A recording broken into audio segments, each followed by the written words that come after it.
Hi, everyone. Welcome to the Silver Years. My name is DK. I'm very happy to be here, and I humbly thank you for joining me.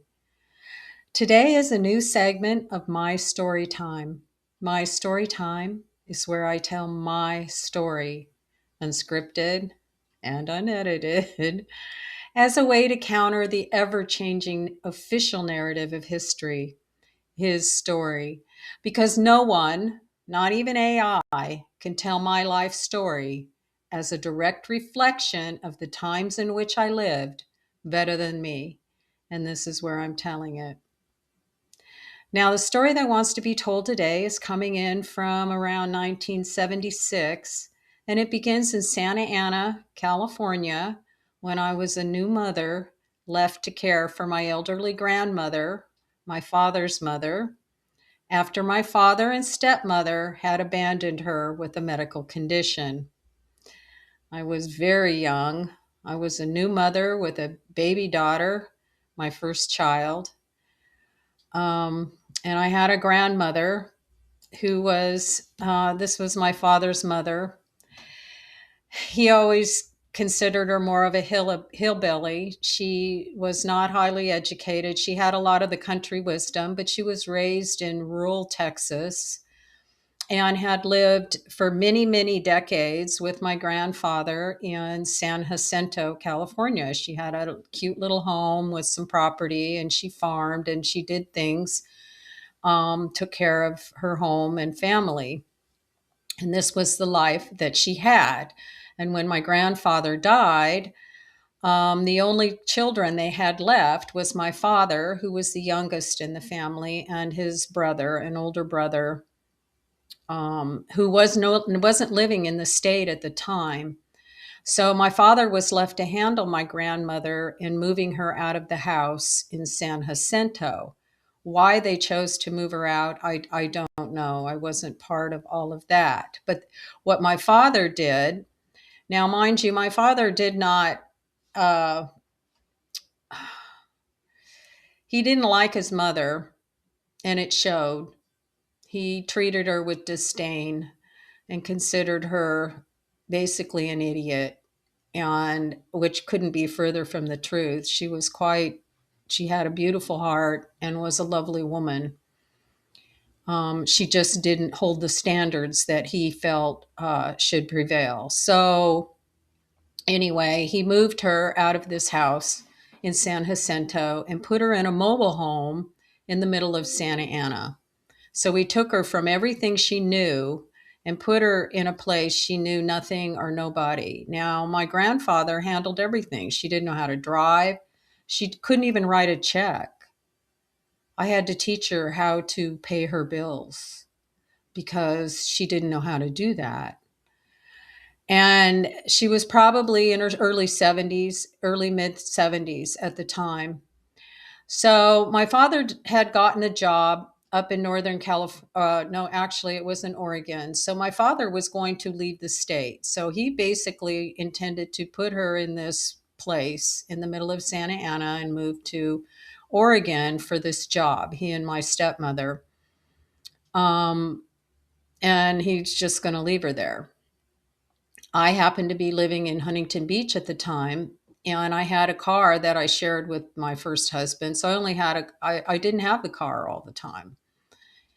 We had one car that we shared. So when I could have the car, I would go tend to her. So before my stepmother and my father moved, that final move before they left for Oregon, my stepmother sits me down and she proceeds to tell me how my grandmother has a tumor in her left breast and that it really needs to be attended to. And I'm looking at her like, why do, I'm young.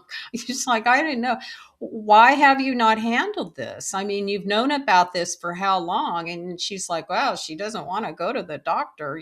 She's never been to a Western doctor. She's only been to a country doctor. So my grandmother had never been to a doctor in all of her adult life. And she was healthy as healthy could be, never had an issue overall. So then I'm concerned, so I take it upon myself. Okay, so I have to talk to my grandmother, show me. And my grandmother was smart in her own way. Um, she was all there, full and present. So she showed me this, and I just about died. It was probably the size. It was red and inflamed, and it was probably the size of a, I want to say cantaloupe, a small cantaloupe. It was huge. I mean, really, truly, it was probably about this big. It consumed the entire left breast, and it was crazy. But she didn't want anyone to look at it, so I, of course, called my mother, who was a nurse, and she was my mother's mother-in-law too, so my mother knew her, and I'm like, we've got to do something. This is bad. So because I had no connections, I didn't know what to do. Like I said, I was really young, and if I was 18, I mean, anyway. So my mother referred me to a doctor, and I went. I took her to this doctor. I think it might have been an oncologist or something. I don't really remember. So I took her to the doctor, and we were in the exam room, and she takes her bra off so he could see it. And I kid you not, this doctor blanched. All of the blood left his face. I watched it. His eyes just, oh my God. Okay. So of course the first thing, so all said and done, we end up in a little hospital in Huntington Beach, and he goes in to remove this tumor. Okay. He did a full mastectomy basically of that side, and they did test it. It was benign. Okay, it was not malignant, it was benign. But here she is in this hospital. They do what they do. They put her under general anesthesia, removed it. Well, I got a call that night after her surgery, and we got the news that everything was okay. And by this time my father was gone. Okay, he had already left, and I was the one left to handle this. He didn't care. He never asked. He was gone. And so at 2 in the morning, I get a call from the hospital, upset because when the nurses had done rounds, my grandmother had left her bed. She was in a semi-private room, so she was sharing a room with another woman, and there was a drape between them. And the nurse came by on her rounds in the middle of the night, and my grandmother is out of her mind at the foot of this other woman's bed, trying to yank that bed out of her room. And she kept saying, "There's a stranger in my house, and I don't want this person in my house, and she needs to go." And by the time the nurse found her, she had moved the chair, she had moved everything out into the hall. And the last thing she needed to move was this woman's bed. Of course, this woman was out of it, didn't know what was happening. The woman was completely unaware. And and here's the thing, my uncle, my father's older brother, who was out of state, by this time had just come back. He had had a wife pass, and he had had some issues of his own to deal with, but he came in and he showed up, and the hospital also called him. So he showed up, and then he took it from there, as far as managing it and calming her down and all of that. So, anyway, ultimately, she got released. They were concerned about the stitches and all the pressure and all the things she was doing, but nothing happened. They ended up sending her home to her mobile home in Santa Ana. But here's the problem. Here's the problem. This woman, who was fully present in her mind, was no longer there. And what I learned later, was that general anesthesia doesn't leave your brain. And the heavy metals that they inject and include in these general anesthesias don't clear out. It's really hard to get those things out. And there are more people, elderly people, who suffer a shift in mind after undergoing general anesthesia. And nobody talks about this, and nobody addresses it, which upsets me tremendously. because it's a big deal. It's a big deal.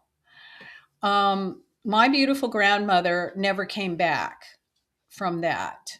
Okay. I know it was a trauma for her to have to undergo and to be in a hospital in Western medicine after, her more organic way of life. But um, the chemicals that were put into her took her presence of mind away. So she was left alone in this small, and we would go visit her. My sisters on occasion would go, and I would go. As long as she was there in Santa Ana, I would visit her when I could and help her with the things that she needed help with.